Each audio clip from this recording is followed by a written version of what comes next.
राजस्थान के चुनावी रण में प्रचार के लिए उतरे यूपी के सीएम योगी आदित्यनाथ ने हमास तालिबान को लेकर एक बड़ा बयान दिया है। बिल्कुल, योगी ने कहा है कि बजरंग बली की गदा तालिबानी मानसिकता का इलाज कर रहा है। योगी ने यह भी कहा कि इजराइल तालिबानी मानसिकता को चुन चुन कर कुचल रहा है। साथ ही सीएम योगी आदित्यनाथ ने राजस्थान में तुष्टीकरण की सियासत का भी आरोप लगाया है। तो एक तरफ राजस्थान में रण और अब योगी का बयान। भाइयों बहनों, तालिबान का उपचार तो बजरंग बली की गदा ही है। देख रहे हैं ना इस समय गाजा में इजराइल तालिबानी मानसिकता को कैसे कुचलने का काम कर रहा है। सटीक एकदम निशाना मार मार करके। भाइयों बहनों, अराजकता और गुंडागिर्दी या आतंकवाद सभ्य समाज के लिए सबसे बड़ा कलंक है। तो तालिबान का इलाज बजरंग बली की गदा, इस तरह का बयान देते हुए नजर आए सीएम योगी आदित्यनाथ। तालिबानी मानसिकता को खत्म करना है।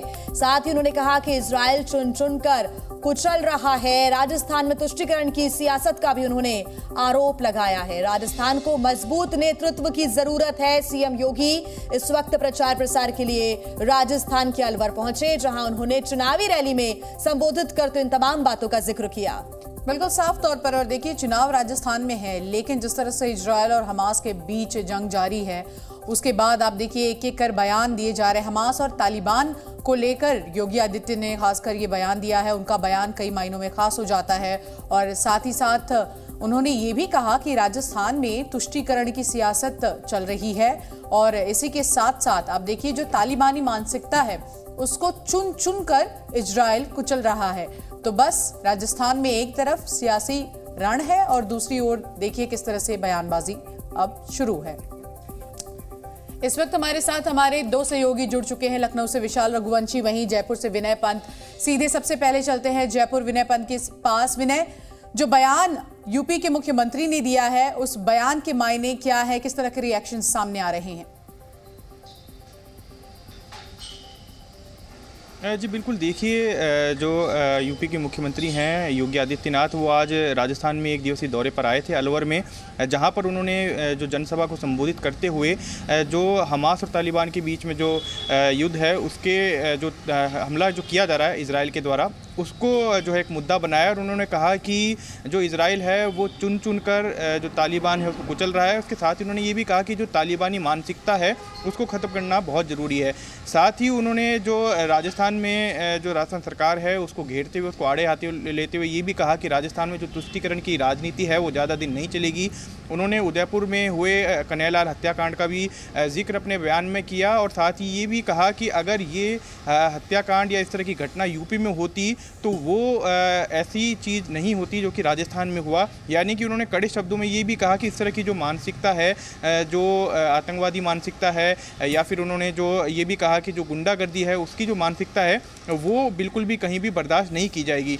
तो उन्होंने एक तरह से जनता को ये भी कहा कि यदि राजस्थान के अंदर परिवर्तन होता है, सरकार बीजेपी की बनती है और केंद्र में भी बीजेपी की सरकार है, तो ऐसे में उन्होंने ये मैसेज देने का जो काम जनता को किया है कि राजस्थान के अंदर जो कई तरह के इस तरह के इंसिडेंट्स हो चुके हैं वो नहीं होंगे और जो लोग इस तरह की वारदातों को करते हैं उनके खिलाफ कई बातों का यहाँ पर जिक्र सीएम योगी आदित्यनाथ की तरफ से किया गया है। हमारे साथ लखनऊ से विशाल रघुवंशी भी जुड़े हुए हैं। विशाल, अपने चिर परिचित अंदाज में सीएम योगी आदित्यनाथ राजस्थान में भी नजर आए। उन्होंने सीधे तौर पर कहा है और ये भी उन्होंने कहा कि एक मजबूत नेतृत्व की जरूरत है राजस्थान में इस वक्त, और कई बार वो यूपी का भी उदाहरण अलग अलग राज्यों में जाकर देते हुए नजर आते हैं। और कुछ वैसा ही आज उन्होंने राजस्थान में किया अलवर में।